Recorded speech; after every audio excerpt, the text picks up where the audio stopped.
Good morning, traders. Welcome to StockCast. My name is Todd Derby, along with co-host James Mason. Good morning, James. How are you doing today? Todd, good morning. I'm doing well. How are you? I am doing very well also. My wife and daughter took off this morning for an out-of-state trip, and so I have the house to my command. I have the command seat. Man, that sucks. Which, well, it's good and bad. It means I have to cook my own dinner, and I have to. I know. I was gonna say, who's gonna cook dinner? Who's gonna do laundry?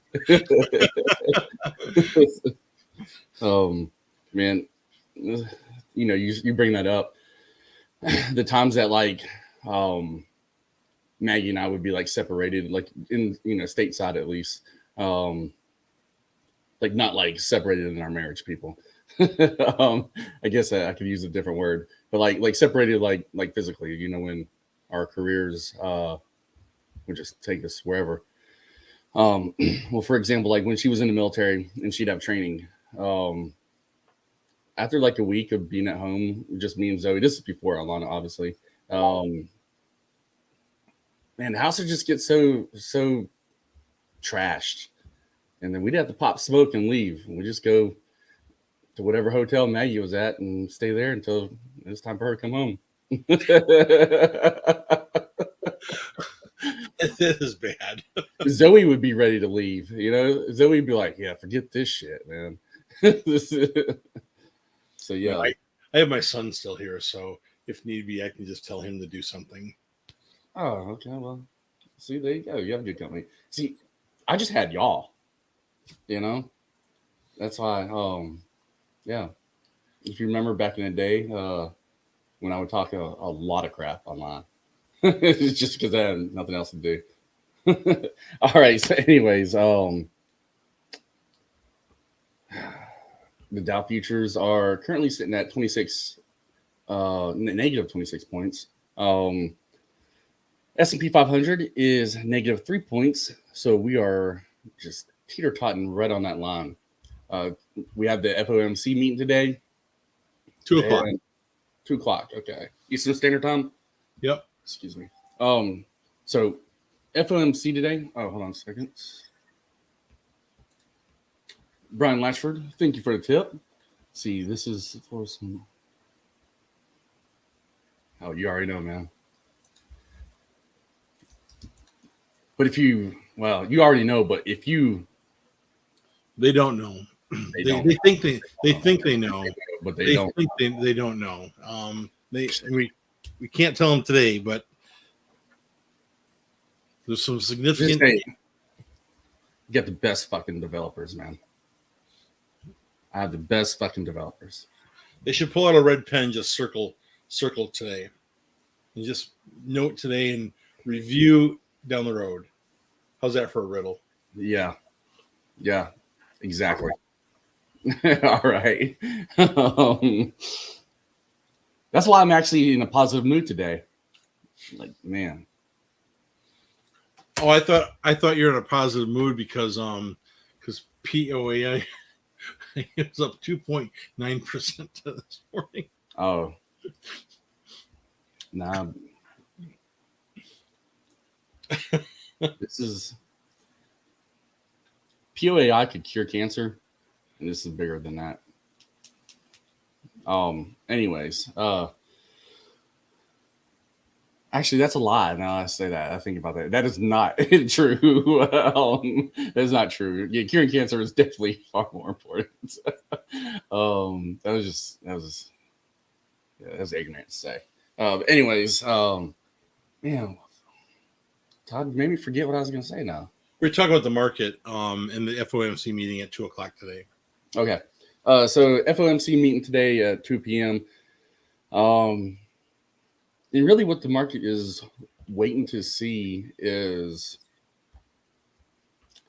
Jerome Powell is going to soften his hardcore approach to letting out the air in our economy to start to help this inflation. If he hits it with 75 basis points again, the market's probably going to drop. But if he hits it with 50, man, I think the market's going to go up. Even when he's done 75, the market's responded positively. That is true. Yeah. Yeah. So if they're, and I think the way it's reading is that people are expecting more or even worse when they go, 75 is not so bad. I can tolerate that. And SPY takes off. But what if he only does 50? Because we did have that slight reduction in inflation. And really, like, if this is just a temporary Band-Aid for what I'm about to say, and I could be horribly wrong here. But I have to generalize because I can't get into all the micros, and I also don't know all the micros behind it. But if they hit it with say only 50 basis points in a hike, I mean that could be going into the whole soft landing approach that they're hoping to do. And like I just said, with that reduction, maybe they might go that way. And then maybe if they hit it with 75 basis points, it could be the whole, okay, they're still pretty strong about this, and that they're wanting to beat this down. And that could turn everything over. Damn, there was something else I was going to say. I forgot. Oh, well, if I remember, I'll say it. Hey, just real quick, I want to correct what we're saying is that Chuck pointed out, and then Karen said it again. Today's 2:00 is they're releasing the minutes of the meeting from the last time. So all they're doing is releasing the minutes, which should report a 75 basis points. Yes. But like I'm talking about like going forward, because like how this works with these FOMC meetings, like when they start these meetings, like when you start to like when they have the updates, when they give out those rates, those talks started in the past. So like talks that will start to happen, or actually talks that happened last month will start to come to fruition this month, and so on. It's kind of pretty staggered, if that makes sense. Is that kind of a good way to explain it, Todd? Yeah. So I think one of the important points, or something I just read recently about, was when businesses are suffering from inflation, they're raising their prices to meet the demand and survive. But when inflation gets under control, those businesses don't quickly drop their prices because there's a demand for their product still, and they realize that they can charge a higher fee or a higher rate. And so even when inflation gets in line, there's some of our everyday needs. We're still going to be paying a higher price because they can, and they're going to take advantage of the opportunity to make more money, which I don't blame them. That's capitalism at its best, right? Mm-hmm. So, but I think everyone goes, once we get inflation under control, the price of bread's going to be more reasonable. Not necessarily. Oh, hell no. Bread's still going to be like, I'll be honest, I don't even know how much bread costs. I was trying to think, like, how much does bread cost? I don't know. How much does bread cost anyone? I'm just going to take a wild guess. $4 a loaf. I would think it's less than that, but maybe I'm wrong. Really? I don't know. Okay, anyways, I'm sure someone will tell us. Just say hypothetically bread is $4 a loaf, and it used to be $3.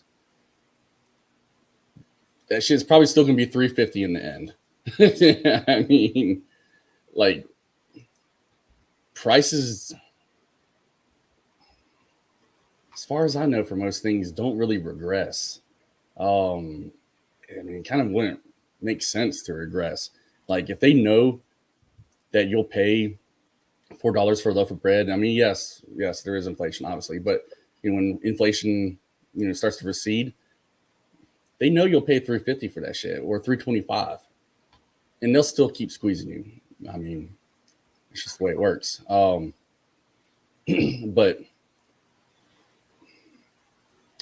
oh yes, this is what I was gonna say with this inflation stuff and everything going on with really the White House, the Biden admin gonna.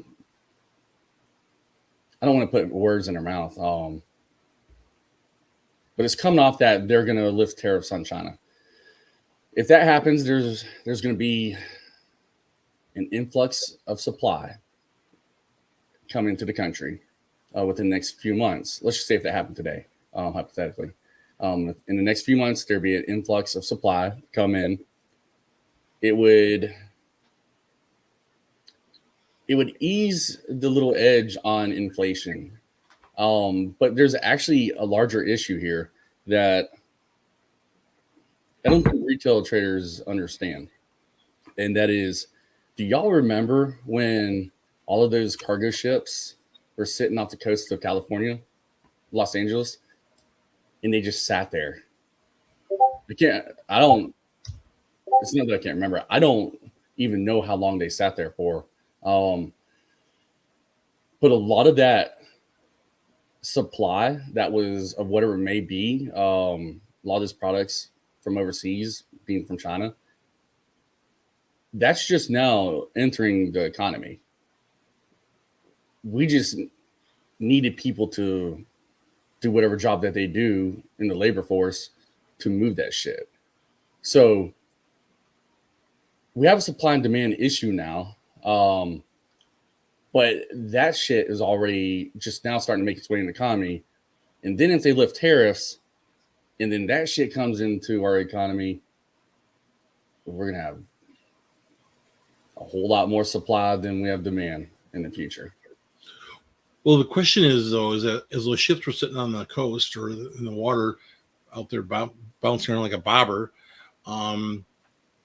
production had to slow down until that stuff got up. So we may have a gap where there's products not available because they slowed things down.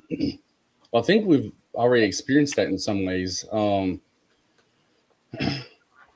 You remember when we went to buy that van on New Year's Eve or whatever? It was such a headache. Like nobody had Honda Odysseys at all. When we were calling these dealerships up, the salesmen were like, "Yeah, you can go ahead and put a down payment on your vehicle." I was like, "Well, we want to test drive one." It's like, "Oh, you got to put a down payment to test drive it." But yeah, people were buying them before they even hit the internet, and like people were literally like, "The next one that comes in, here's my down payment," because there just was no supply. Like there were no parts or anything like that. And it was crazy. And I mean, in the end, we got lucky and got one, but we paid way more than what it was worth for it, just because how prices were. But yeah, like bouncing back to what I was saying with the whole supply stuff, I think if we do lift tariffs on China, I do think we're going to flood our market with supplies. And that right there is going to hurt the domestic manufacturers, the supply makers, because they're still trying to push their product. And then they're trying to come off of this high inflation. They're trying to get people to come back to work. They have so many issues they're dealing with already. And then flood the market with Chinese goods again. That could be the breaking point where it really starts to put those companies under. So weird times ahead, guys. Which everything we're talking about is really playing into the midterm elections that are coming up here in a couple months. So it's really going to play out very significantly in the political conversation of like in the midterm elections. Mm-hmm. And I mean, this is like no surprise, but there was a strong statement. I can't remember by who. Strong statement yesterday that Trump is going to run again. which is honestly, this has nothing to do with whether you love him or hate him. I do want to bring this up in regards to kind of like talk about the volatility that shit's going to create. If, well, one, it's going to, honestly, it's going to mess up a lot of the primaries for the Republicans. If he does come out and say it. And then kind of going back to, taking all these macro events like the Chinese tariffs, that shit's going to become a bigger picture, especially if he does run, because he's going to bring that up. He's going to champion that as in, hey, this is something I built and you're trying to take it away, or you took it away. That would become a hot topic. The Chinese are definitely going to, yes, I can say this. Chinese are definitely going to interfere with elections. And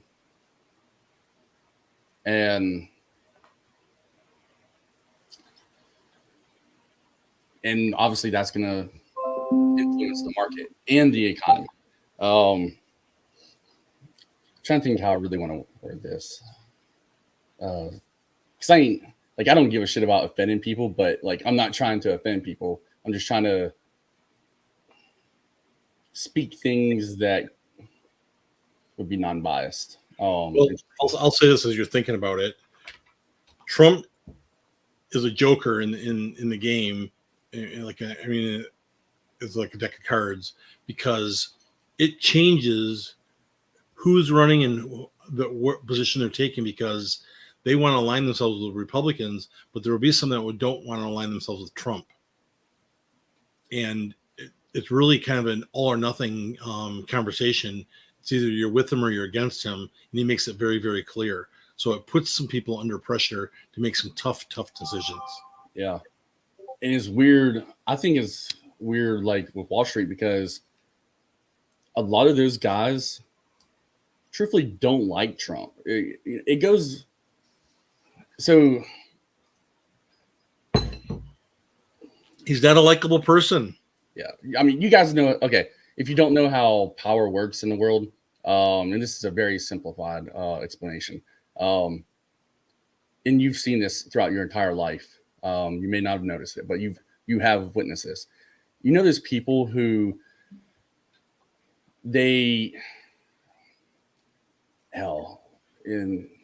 in my career, we just call them either coattail riders or dick riders. They're yes men. When you're in charge, they're kissing your ass. They're trying to be your buddy. They're praising you. But the moment you slip from power, they shit all over you. That's how a lot of these people are, and executives on Wall Street.